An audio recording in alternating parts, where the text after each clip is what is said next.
राधे राधे। आप सभी जानते हैं मैं वृंदावन में करती हूँ प्रॉपर्टी का काम और 365 दिन में मुझे खरीदना अपने लिए फॉर्च्यूनर यानी कि रथ। तो मैंने आज पूरे दिन विजिट कराया, कॉलिंग करा और सारा काम खत्म करने के बाद मैं अपनी महिला मित्र के साथ बरसाना जाने का मैंने प्लान करा और साथ में अपने ऑफिस वाले भैया जी को ले लिया। क्यों ना लेती, आखिरकार मुझे जाना तो इनके फटफट गाड़ी से था। तो हम आगे निकले और हमें लग गई टूटी फूटी भूख। तो सबसे पहले हमने कुछ चीज़ें ऑर्डर करी और यहाँ पे हमने अपनी जो पेट पूजा है वो खत्म करी। फिर छठी करा होते हुए हम बरसाना के लिए चल दिए। रास्ते में मुझे लग रही थी गरम गरम हवा, तो मैंने अपने सर पे डाला घूंघट और फिर बरसाना वाले रोड पे हमें ये मिला खेत जहाँ पे अच्छे अच्छे फूल लगे हुए थे। इस तरीके से सुगंध लेते हुए हम आगे बढ़ गए। जब हम बरसाना पहुँचे तो काफ़ी अंधेरा हो चुका था। बरसाना पहुँचते ही हमने सबसे पहले गिरिराज जी के दर्शन करने के बाद हम बढ़ गए श्री जी महल की तरफ।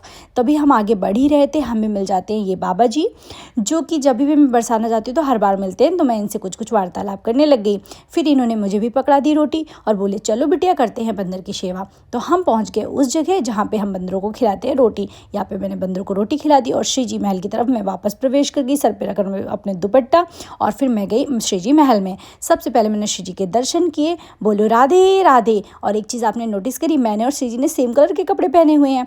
इसके बाद मैंने करी यहाँ पे अपनी सोनी सेवा करने के बाद मैं थोड़ी देर के लिए बैठ गई क्योंकि पर्दे हो गए थे बंद, श्री जी को लग रहा था भोग। फिर वापस से पर्दे खुलते हैं, शयन आरती होती है, हमने करी शयन आरती करने के बाद हम निकले बाहर और मैं अपनी महिला मित्र को यहाँ पे बता रही हूँ कि ये देखो मुझे श्री जी ने क्या दिया है सोनी सेवा के बदले, ये रहा वो प्रसाद। फिर हम निकलते हैं वृंदावन के लिए, लेकिन हम बीच में रुके राधा कुंड और राधा कुंड में रुकने के बाद हमने सबसे पहले किया प्रणाम करने के बाद हमने कहा चलो भैया आप तो जल्दी से चलते हैं यहाँ से। फिर हम वापस निकले, तब तक हो गया था 10:30। कुछ इस तरीके से आज का पूरा दिन राशि के साथ। राधे राधे।